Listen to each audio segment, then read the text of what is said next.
Puede ser que no me reconozcan,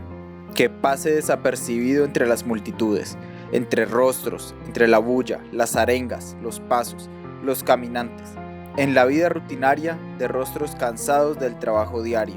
En estas calles entregamos todo y aquí nos quedamos para siempre.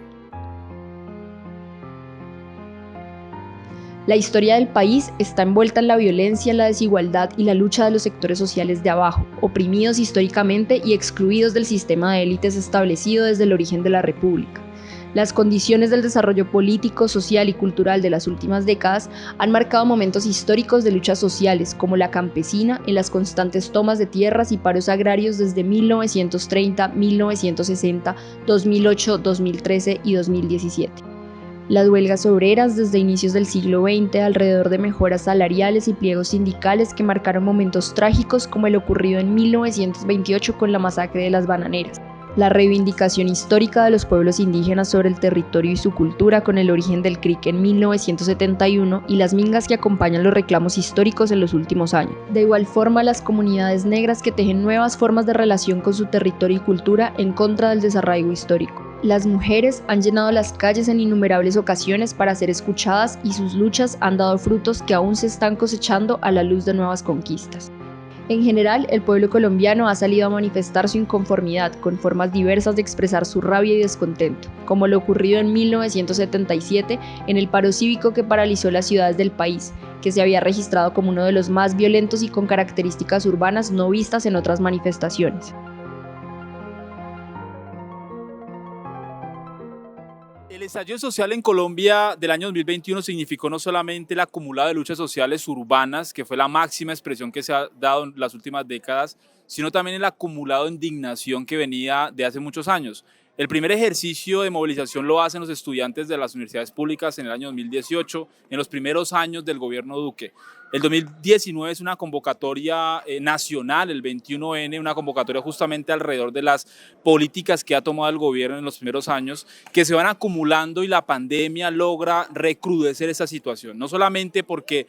va acumulando la pobreza en el país y la desigualdad, sino porque las estadísticas a nivel de la economía dejan a un país completamente pobre y endeudado, lo que hace que el gobierno de Duque no tenga otra alternativa que clavar la reforma tributaria a los sectores más empobrecidos del país. A la clase media también, que se va a ver muy afectada por las medidas económicas y políticas que toma el gobierno del presidente Duque, lo que lleva a una gran indignación y convocatoria de movilizaciones, no solamente de los sectores que están vinculados al sector económico, las reformas, es decir, sindicatos y centrales obreras, sino también a la gran mayoría de la población que se encuentra en una situación desesperada, es decir, de acumulados de un montón de situaciones que se le suman, por ejemplo, el mismo escenario de guerra que hay en el país y de conflicto y de asesinato de líderes sociales y de defensores de derechos humanos. Eso va a congregarse en una gran convocatoria que inicia el 28 de abril y que va a culminar 3 meses después en grandes movilizaciones que se van a dar a lo largo del país, no solamente en las grandes ciudades, que va a ser la gran convocatoria, por eso es una expresión urbana, sino en los municipios más lejanos del país, donde la gente va a convocarse en las principales plazas de las principales ciudades y pueblos, sino también en los barrios periféricos, donde van a salir muchos de los sectores que nunca han salido a movilizarse históricamente.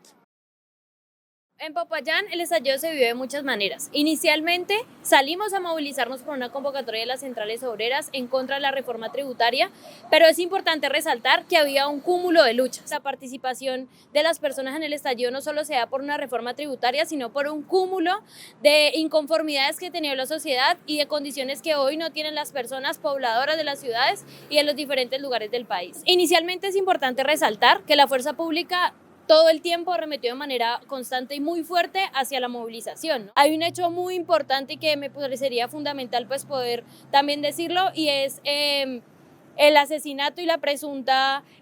abuso sexual que se le da a Alison, una manifestante que se encontraba en la movilización ese día y que la policía pues la detiene.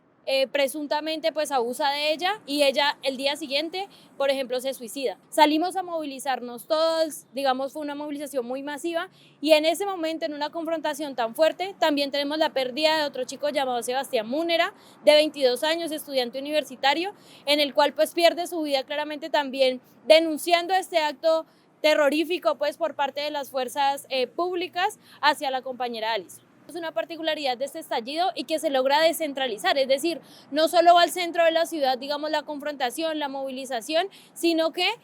vamos a otros sectores de la ciudad, ¿no? Entonces, por eso hoy nos encontramos aquí en La Chirimía, que fue un espacio donde confrontamos muchísimas veces con la fuerza pública, donde el barrio de Pajonal y sus alrededores fueron fundamentales para que hoy muchas de las personas conserven su vida en medio de la confrontación. Y que esas mismas personas solidariamente son las que se movilizaron y ayudaron a sostener el paro. De los barrios y las periferias se escucharon sus voces. Entre la rabia y el anhelo de cambio hicieron retumbar las paredes blancas que hoy esconden sus arengas. ¿Cómo se transita de la rebeldía a la consigna política? ¿Qué pasó con sus voces en medio del estallido? ¿Y qué piensan hoy sobre lo que pasó con sus vidas, los barrios, la ciudad, el país? Sus voces las traemos para retumbar un presente de nuevos aires, de nuevas contradicciones, de viejos anhelos de cambio. 2 años después del estallido social colombiano, intentaremos responder estos interrogantes con las voces y las historias de quienes lo protagonizaron.